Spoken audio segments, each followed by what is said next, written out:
right over here.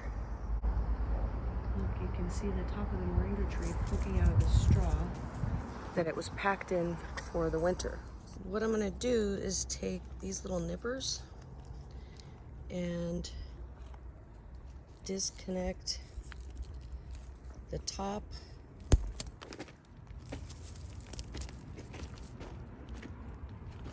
wire cage from the bottom and take all these off.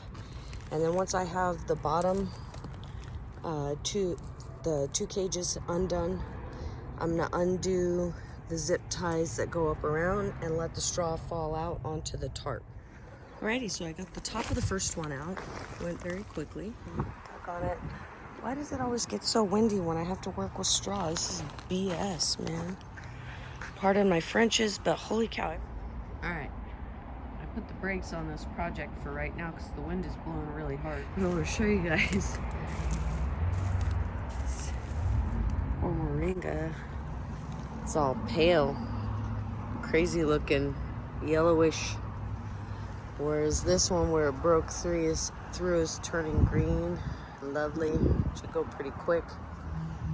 I'm gonna hurry up and break the rest of these out of here so they can be free. I ripped this strip of bark on accident when I was cutting the tree, and it doesn't look like it was able to heal. But on the whole, the tree looks just fine. Guess I got a little scrape right here when I took the thingy off. Poor tree. I have to be more careful.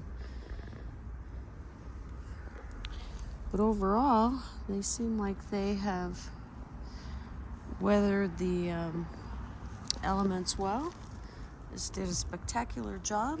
I'm gonna try and free these poor little babies up and have trees again. I needed better nippers yesterday, so I've got those. And yeah, so far all the trees are bright green. Well, this one, bright green. This one's nice and silvery from last year. This one was just, I guess, a greener tree. I don't know, this one's very green compared to the other ones. But they're all alive, they're growing. This one didn't want to come off. But this one has just a tiny little bud popping out right there. But yeah, weird, huh? Just stayed in a big old cylinder. See, on these I got smart. I did not put anything in the hole, and I just brought a wood chip skirting up to meet. And next year, if I put anything down there, it'll probably be like shade cloth or some kind of highly permeable but something non-absorbent in there that'll keep the straw and stuff from going down in there, but let water free drain. All the ones that have been getting a lot of good direct sunlight, they're sprouting faster.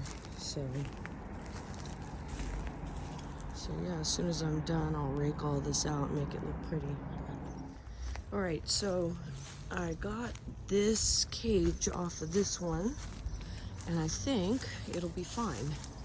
Now, it's not wilted here. It was kind of rolled up inside the wire like that, and it looks like it's actually opening up since then. And I managed to get it off without hurting the stem at all. I just kind of lifted the cage, kind of lifted it right up off of, and then just like guided it through by closing that. But hopefully it's fine. Looks beautiful. It already has that like look. I look down the little line. They look sad and spindly, but there's life growing out of each one. I just finished, well, I mean, I took them all out of the cages yesterday and the day before. Today, and pardon all the noise, it's a busy day in the neighborhood. But right now, I am fertilizing my trees. They've each gotten a 5-gallon bucket with just 5 tablespoons of fish emulsion. Just a kind of a little wake-up present. see if we can get them up and growing pretty quick. And see, it's all the way full.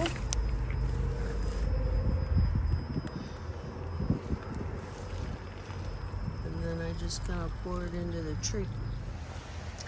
Hey there, garden friends. So this is a final update for this video.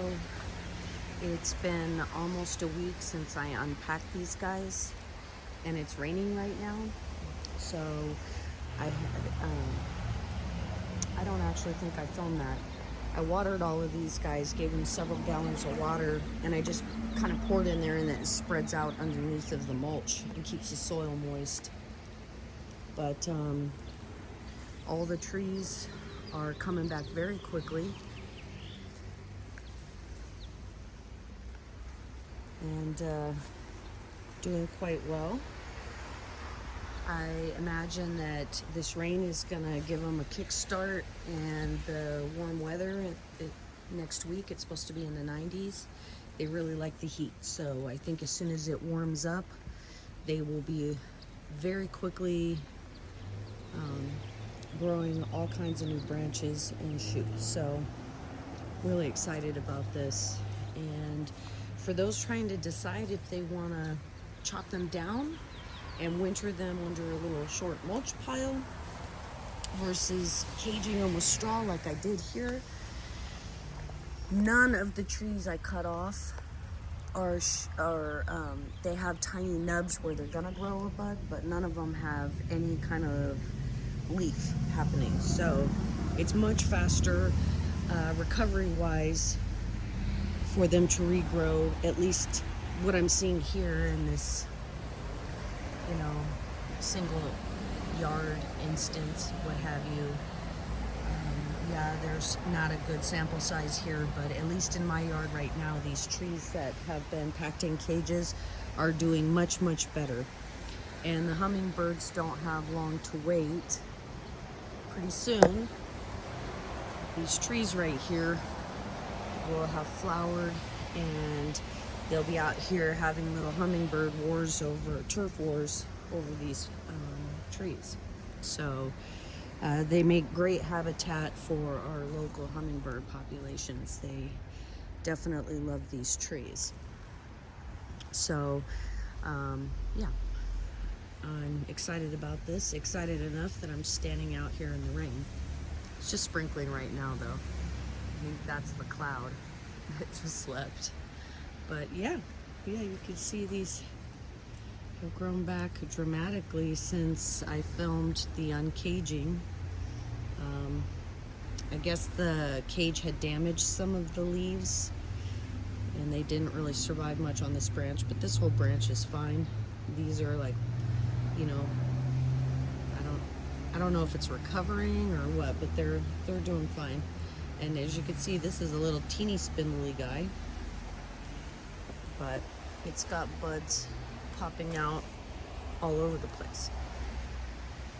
So pretty soon I'll have a forest again. I'm really happy about it. And this is a sneak peek of a new garden tree, part of my food forest. I'm gonna do a border of citrus over here so that they get the full sun that they need. And I will tell you guys all about that beautiful tree in my next video. I'm super excited about how it worked out and how fast my trees are recovering. It was weird looking at them in those cages for a few months, but it really made a difference, and they are really coming back fast, and I just couldn't be happier about it because I adore these trees. They grew and had drumsticks hanging everywhere in 6 months. Everything I read says they don't start fruiting till 8 months, so they definitely exceeded those expectations that I had. So yeah, look at this. Let me get my hand behind it. The first thing it's doing is flowering. Can you believe that? I love them so much. So anyway, guys, if you live in zone 9, A or B, with the right precautions, you can definitely grow moringa trees, especially here in Tucson. They love the sun. If they tell you to plant them in partial shade, question that, because The tree that has some shaded ground here is also the slowest starting tree. You can see it's got a little nub here. It's getting there, it's getting little nubs, but this one gets some afternoon shade, and it doesn't like it. It's gonna take it a little bit longer because of the microclimate difference right here. So, anyway guys, thank you so much for watching this video. Definitely try growing moringas if you live in a zone where they're not going to survive growing like annuals. They grow super fast, they're super fun. You can start them indoors in solo cups, and then just plant them hedge style. You can grow them in rows. Like, you can do so much with these trees. They don't have to be grown as a perennial, so they're fun. They're tons of fun. And the baby drumsticks, when they're about this long, and about as big around as a bootlace, oh, they're perfect. They taste kind of like a little green bean. They're really delicious, and I love to snack on them in the garden. Trees, if you have the space and the inclination, don't let the idea that living in zone 9 isn't going to work for these trees trick you. Go for it anyway. It's tons of fun. Anyway guys, thank you so much for watching. Bye for now.